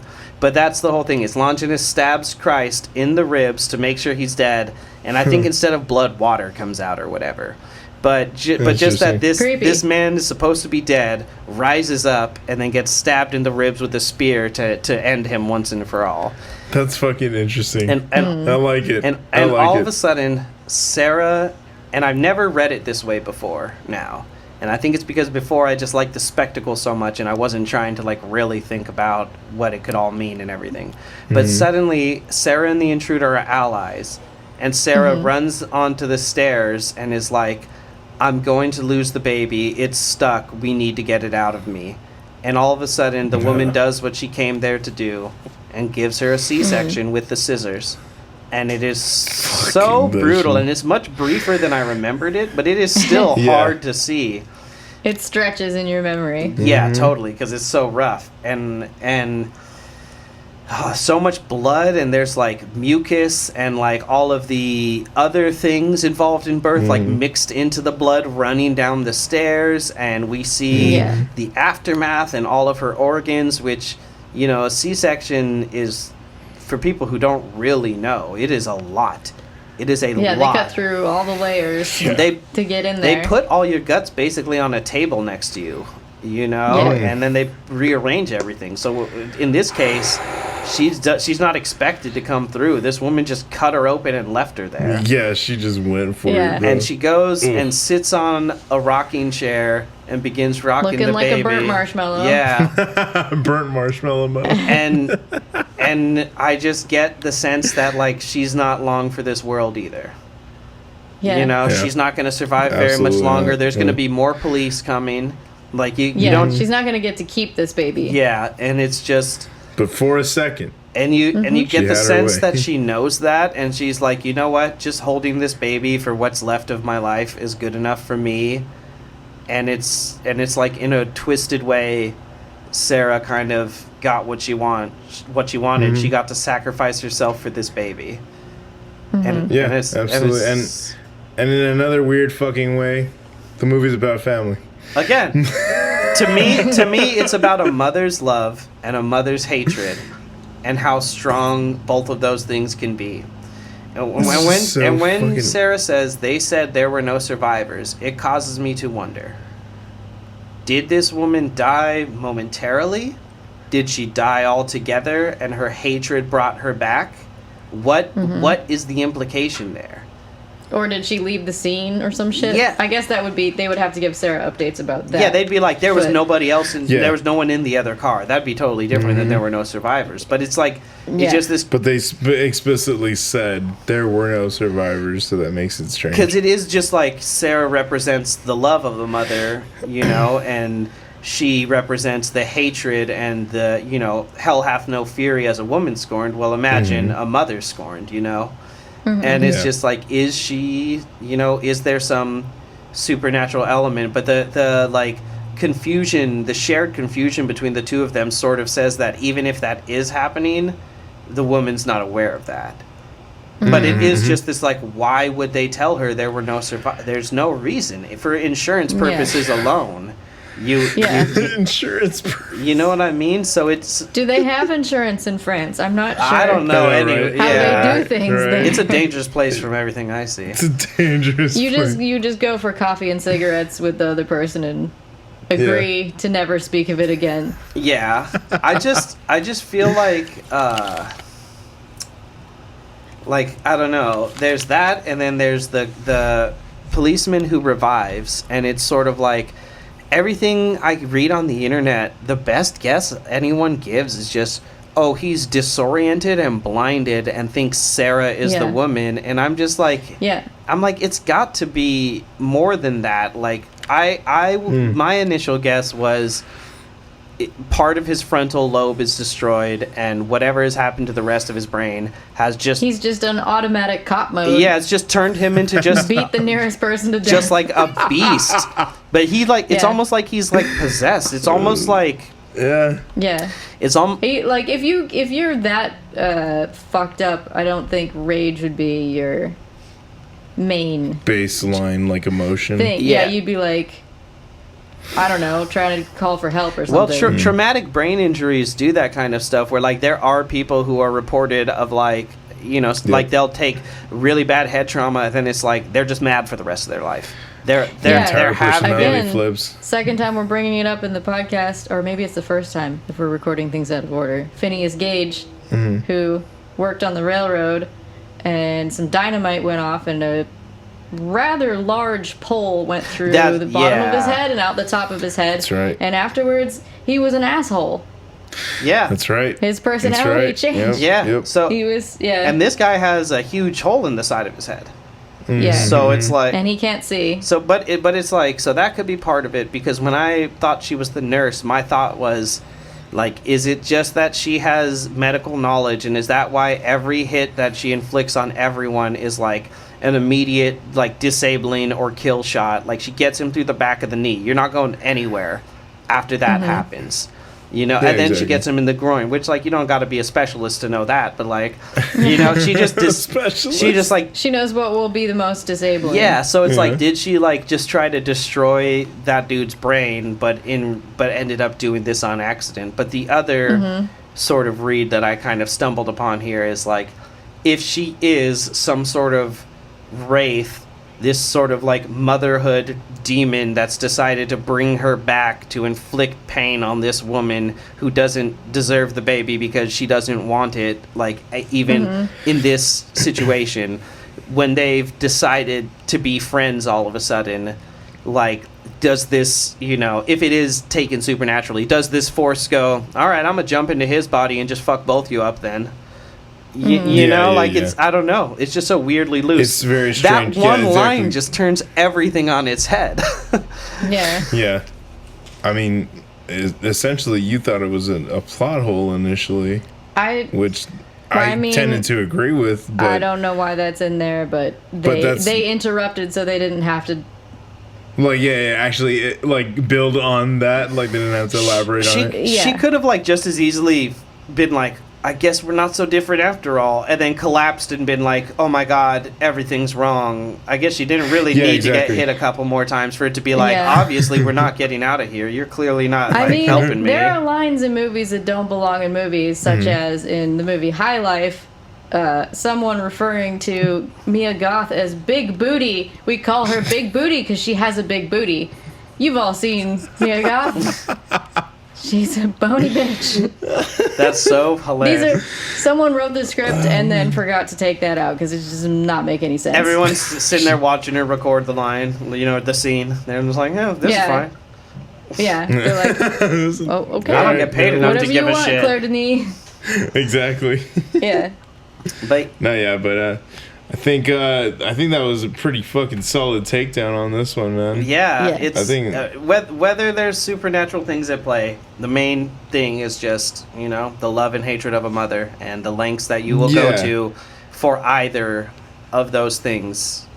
And again, once again, we cover another movie about family. It's so fucking strange. This keeps circling back, man. If we had a soundboard, it would be like a lot of Dennis Reynolds in his like most unhinged moments, and then like in these moments, I would just hit a Ohana means family.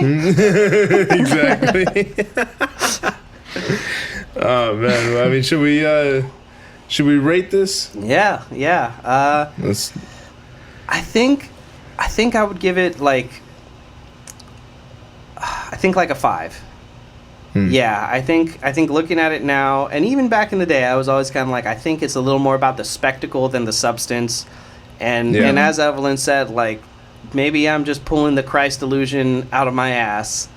But, I think you might be a better writer than they are. Yeah. You might be a better. Hey, I might. Well, they're definitely better writers than the people who did the American remake in 2013. Oh god, dude, who? Yeah. Why? The difference. We don't talk about those. They remade Martyrs.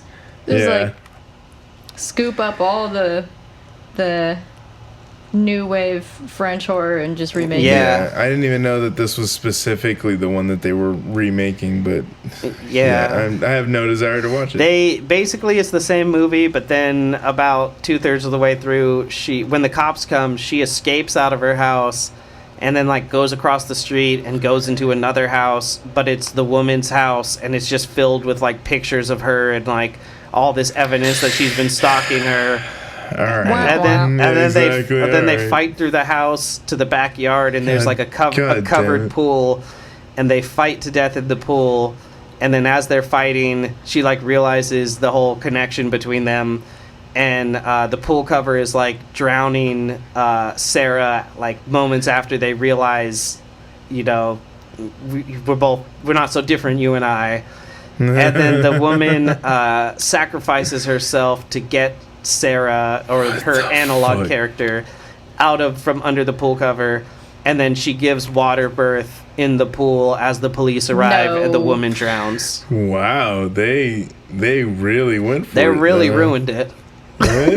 Yeah, I mean the best like theme in there is she came to cut the baby out and then she did, but her sentiment changed by the end, but like the baby was cut out as it was meant to be. So we saw the poster. We know what we came water for. Birth. Yeah, right. What the hell? What a letdown! I would be so pissed.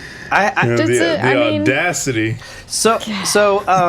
Okay, so I'm giving it a 5. I think it leaves some to be desired, but I really enjoy it still. Sweet.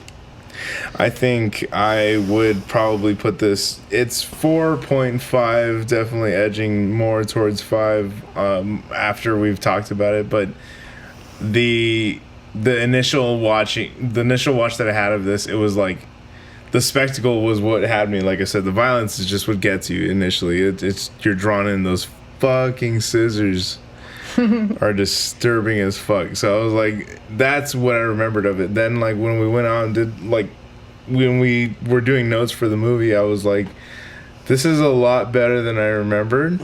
And the practical effects push it over the fucking top for me. Like the writing, like we said, take it or leave it. There's something to be desired, I guess.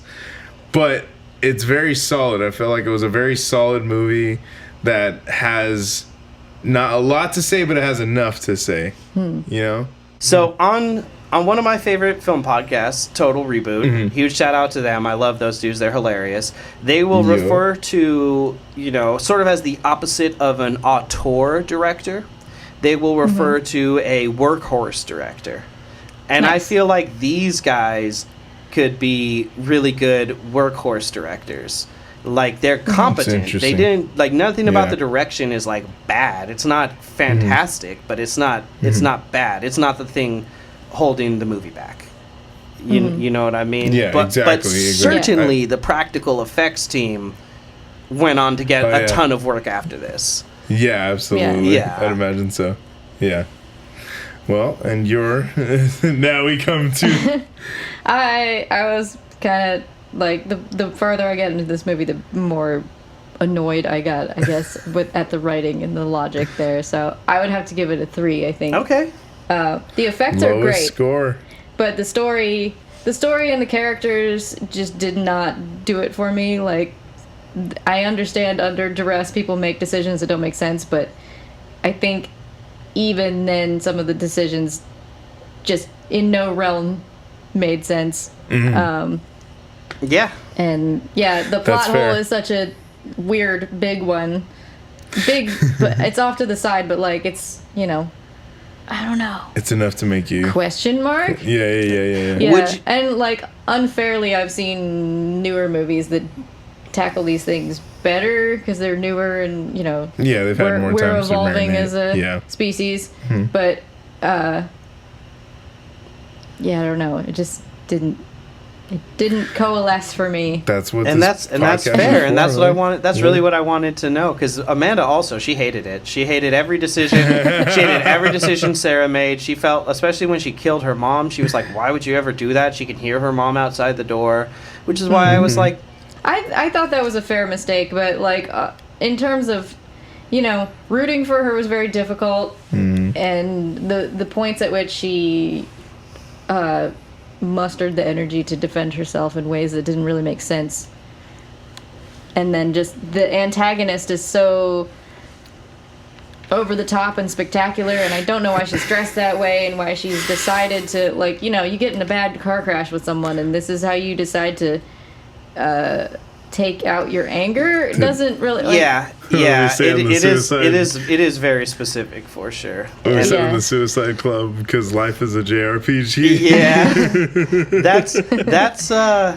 And that's what I'm interested in, and I would really be interested. We always at the end tell people, like, we'd love to hear your thoughts, like, please email us and let us know. Like, I would definitely specifically love to hear more non-male perspective on this, because again, I'm like, is it just easier for me and Joey to enjoy because we're just like, is it successfully objectifying this woman for us to the point where we're just like, enjoying the spectacle, like whatever about it. You know what I mean? I mean, the scenario is a great playground for really, like, to me it feels like an effects portfolio.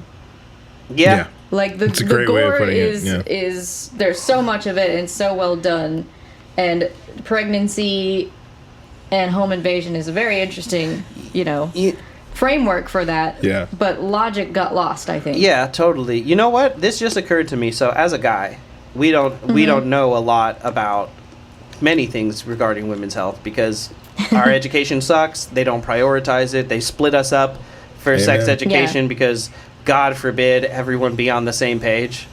You know what I mean? It's icky, bro. But like, there's a lot of things about pregnancy that we don't know. Like, for instance, Sideshow, did you know that it is not uncommon for women to lose teeth during pregnancy because their body is prioritizing giving the calcium to the baby? And so a lot of So it goes like a dead tooth situation. Yeah, and like teeth will fall out too.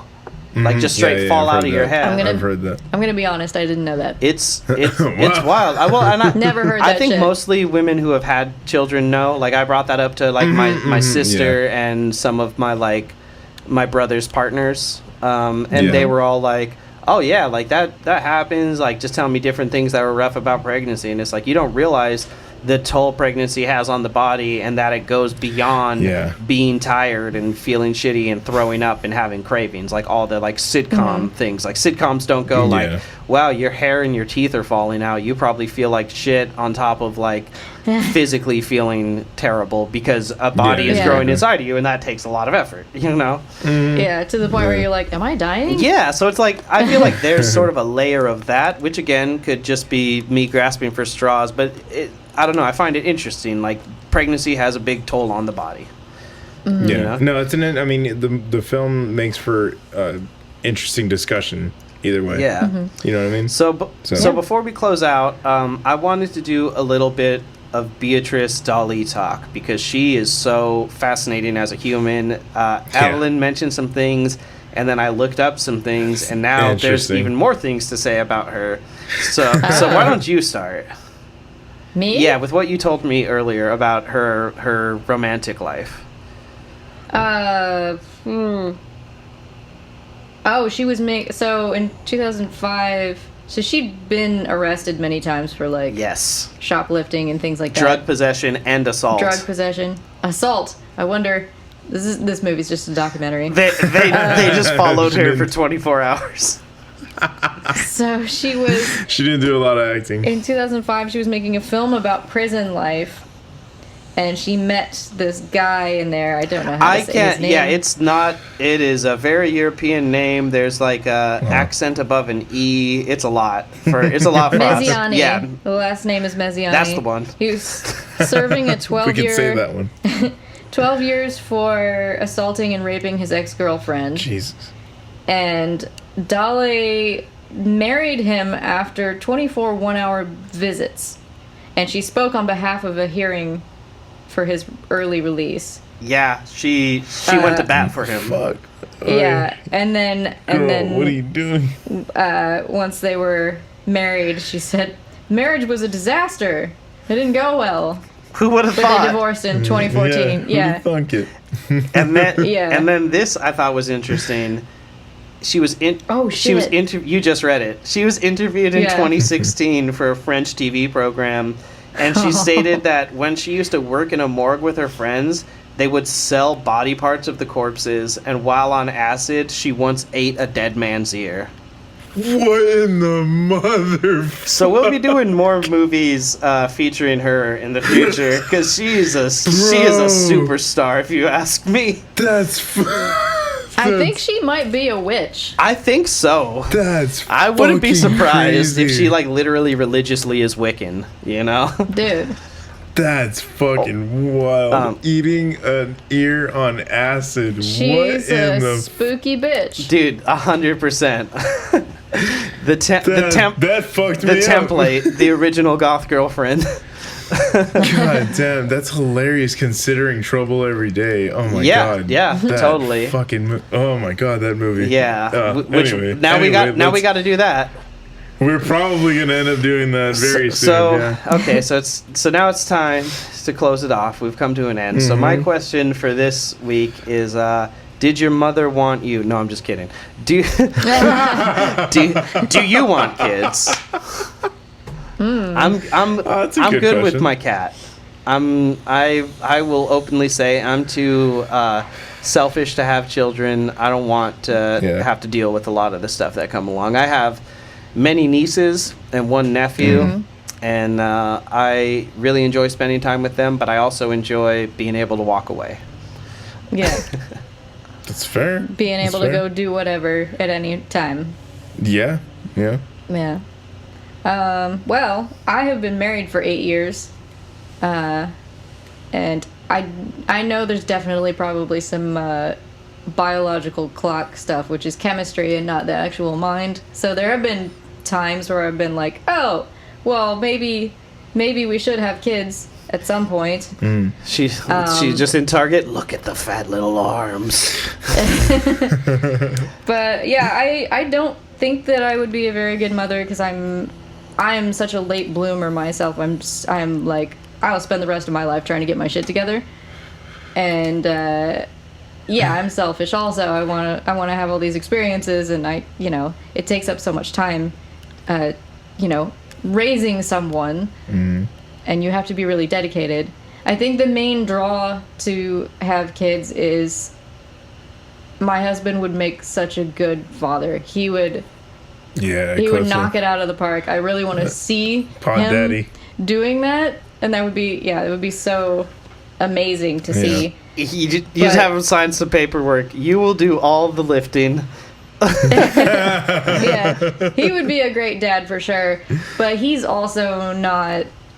I feel like he could go either way. Like if I wanted kids, then he would, happily be part of that. But he's very creatively focused, and I think in his mind, like, we're filmmakers, we're here in LA, we're doing the thing, like, if we make films, those will be our children, Yeah. if we're bringing projects into the world. So absolutely, yes and no, but it's just not necessary. There are enough people in the world. My sister has a daughter now, so I have a niece, and I can be part of her growing up, and I think that's the right thing. Yeah, and there's definitely value in, like, I definitely find a lot of value in, like, I love all my nieces and my nephew, which is so funny because he's the youngest one, my nephew, so, like, I have to remember that, like, I have to tack him on as I say it, because it's like, I've been an uncle since I was 7. So I've forever just been like, I just have niece after niece after niece. I don't know. And then finally a boy was born. But, like, I do really enjoy spending time with them and seeing them grow and, like, influencing them. And, like, one of my brother's kids, like, study hip-hop dance, like, they go to dance classes and stuff, and it's, like, not because of me, but, like, it is cool to have that in common with them as they're, like, growing up and stuff. And you get to be a cool uncle. Yeah, and there's definitely value in, like, I'm not, like, anti-kid, I just don't like how some people make you tiptoe around their children, and I just don't think kids are right for me. Yeah, I mean, growing up, like, my dad's brother Bruce and his wife Donna, like, Bruce and Donna were always so cool. It's such a big part of my childhood, and they've never had kids, and they're just, they're like icons in what you can become as an adult. They're like big kids. They do whatever they want, and they just travel, and they have great taste in music, and they're just, I've always looked up to them, so I don't mind me and Clifton being the next generation of Bruce and Donna. There you go. Absolutely. Bruce and Donna, 100 years. For me, I mean, I don't know. I've always, like, wondered what it would be like to be a father, but I've never really, like, put a whole lot of thought into it, just because my socioeconomic situation, it's not really suitable for bringing in a new life. Like you said, it's unfair. But yeah, I mean, I don't know, like, right now my life is centered around making my art and, putting that out into the world right now. And I've never shot down the notion of having kids. It's just that, like, I would, there's never a quote unquote perfect time, as they always say. But I mean, I'd like to have a lot more experiences first, like, I don't know, like, I'm 28 as of this recording, and you are the pod baby. I am the pod baby. And, I just got a lot of life, I think, left to live before that even starts becoming a thing, a conversation. But I've never put that notion completely off of the table. Yeah. But like you guys always said too, like you guys said, everything, like I was thinking too, there's a lot of things that come with raising a child. It's a lot of sacrifice, obviously. Like I said, I love my niece and nephew, but the best part is being able to hand them back. That's right. Hey, so it's exactly 4:20 p.m. on a Saturday. It's time we wrap this thing up. Absolutely. So thank you guys for joining us, man. This has been a fucking great episode. If you'd like Sideshow to be more comfortable fathering children in the future, you can follow us on Facebook at The Devil's Work Podcast. You can follow us at Instagram at The Devil's Work Pod. And you could give us a 5-star review. a 5-star rating as well as a review on the podcatcher of your choice, and we would really appreciate that. As always, we would love to hear your thoughts on the movies we've covered as well as the movies we're going to cover. And next week. That's right. Our next episode is going to be my second time meeting Sideshow in person, but my first time meeting Evelyn and Podpa in person. And we're going to be covering an in-person episode, baby. That's right. Yeah. And to mark the special occasion, we're going to be covering Jordan Peele's Nope. Yeah. So excited. Oh my god, I'm so getting contemporary and so... American with it. Yeah, exactly. Like, this is definitely going to be our most recent film that we've ever covered on the show. Absolutely. Yeah, this movie is very much on everyone's mind and tip of everyone's tongue. That's right. And we want attention too. Exactly. Give us some, please. So please follow us. Give us some good reviews. Continue listening to the pod. We really appreciate everyone. We are very close to having the listenership to embed some ads, which we know isn't, everyone's favorite thing, but it does help us be able to do this maybe more full-time in the future. And when that comes... That's how you support. Yeah, totally. And when that comes, and if we have the right following for it, then, maybe we'll even be able to open up a Patreon for the real diehards and get you guys that ad-free feed. But we'll talk about the real nasty shit. That's right. Maybe even some bonus episodes. So everyone, please keep listening, keep supporting, keep hailing Satan. Yeah. Absolutely. Thank you guys. Take care. Peace. Bye-bye.